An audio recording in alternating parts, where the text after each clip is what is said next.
Hey Rebel Rouser, I'm Alan Voivod and this is Star Wars 7x7, your daily dose of Star Wars joy, and thank you so much for joining me for it. So I'll post a link to that Dagobah Dispatch episode in the blog post for the show's episode at sw7x7.com and in the show notes as well. The deal with that episode, it was released last Thursday and with a disclaimer / caveat that it was recorded prior to the SAG-AFTRA strike, as all of these things are, like with the Star Wars videos that they're releasing in the run-up to the series, they all have this previously recorded parenthetical that appears on all the social media stuff related to it. So yeah, that whole thing. But the podcast is actually, it's very interesting, but it's one of those situations where I get why it leads with Rosario Dawson as a headline, but it kind of sells a different picture from what the podcast actually is, because the other feature of that episode of the podcast is also about ranking the different members of the Ghost crew. That would be, of course, Hera and Zeb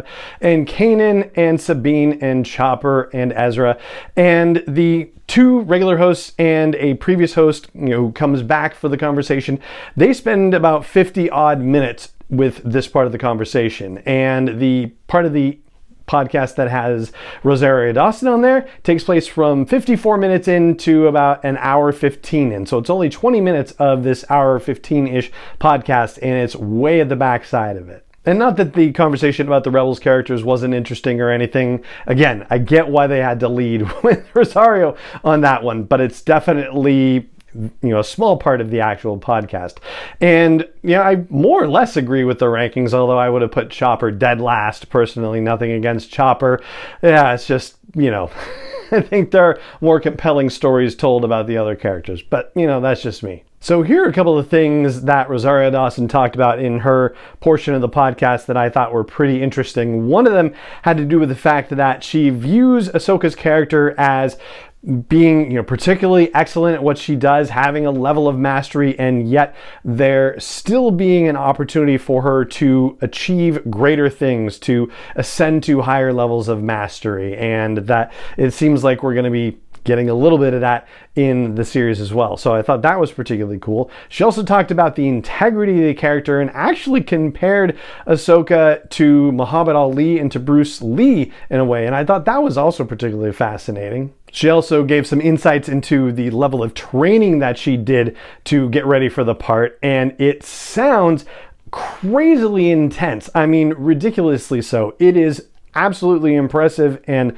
marvelous to consider just how hard she trained for this role, and the level of martial arts training that she underwent for it sounds so significant that I'm really looking forward to the fight sequences that we're going to see. I mean, I've been excited by what we've been seeing in teasers and trailers and social media footage and stuff, but this interview made me think that, oh wow, we're going to have some really incredible lightsaber battles in this series. Related to that, she talks about the intensity that Ray Stevenson brought to his role as Baylan Skoll, and her regrets that he's not going to be able to share the moment of the debut and people's reactions to the series because he passed away earlier this year. And of course, there's also talk about Dave Filoni and how he is just such an incredible encyclopedia of knowledge, not just about Star Wars, but in general, and about his kindness and generosity too. And she also mentions that there is a specificity of detail in the series that is unlike anything else out there, and I suppose that's not something that we would be surprised about,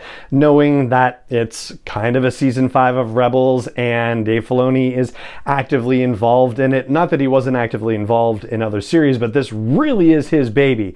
And so yeah, you would imagine that the level of detail and the level of care with which everything is crafted, and probably even all the little surprises and Easter eggs that are going to be built into this thing, yeah, that it is thought through at such a meticulous level. So I definitely recommend checking out the conversation, and unless I'm terribly mistaken, there's supposed to be a part 2 to that conversation debuting on Dagobah Dispatch's podcast today, actually, so I'm gonna go check that out and we'll talk about highlights of that very soon. But for now, that is gonna do it for this episode of the podcast here, and it just remains for me to say thank you so much for joining me for it, as always, and may the Force be with you, wherever in the world you may be.